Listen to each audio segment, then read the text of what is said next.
like this, whatever this is getting bigger and I'm losing control.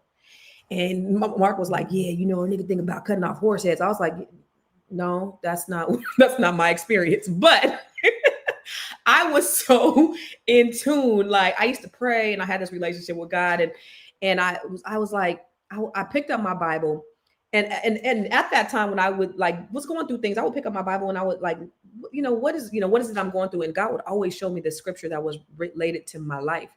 And I had the student handbook, and it went to this page that says, I know the Bible doesn't talk about drugs, but God, how does God feel about it? So what it said. I picked up the Bible the next morning. And then it said, I think it was somewhere in Galatians, it said, be aware of pharmakia. And it says the Bible doesn't specifically talk about drugs, but it talks about mind altering drugs. That when you open up your your body to drugs, you're opening up your subconscious to demonic influences. And that's exactly how I was feeling in that moment when I was smoking that weed. Is I felt like I was opening up, like whatever this was that I was smoking, it was this demon was getting bigger and bigger, and I was becoming smaller and smaller, and that thing had more control than I did, and I didn't like the way that felt.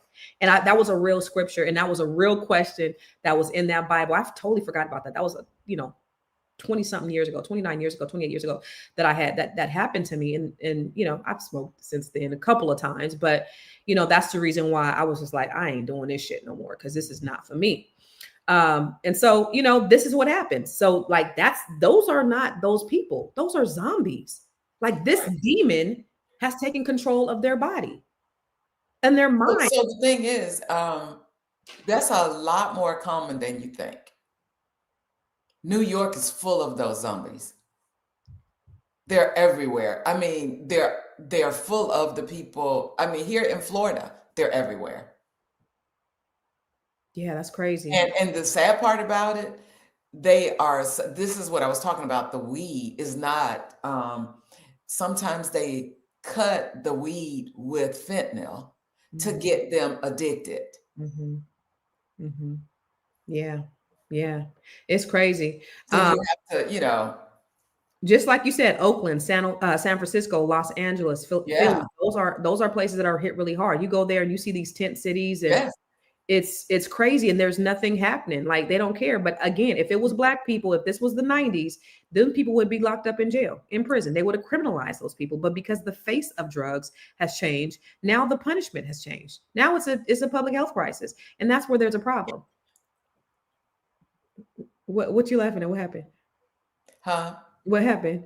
Someone was saying, I was looking at what somebody said,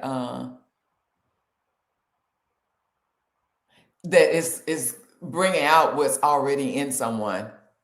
Yeah, it just enhances what's already in you. It is a spirit. A lot of addiction you see starts with opioids, and that started with pharmaceutical companies. Now it's a mental health crisis. They call them ABC stores, spirit stores. Don't drink as much as I used to, but was definitely a OE baby. What's a Old English? A malt liquor to the liquor store. LICKA. He was at that liquor store. What makes alcohol and drugs affect people differently? Is it a chemical imbalance? No, it has to do, because alcohol and drugs they're those different receptors.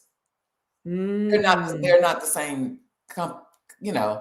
Alcohol is sugar, is alcohol, and drugs is according to what type of drug it is. We have uppers, downers, some hallucinogens, and it's just they don't work at the same areas in the body.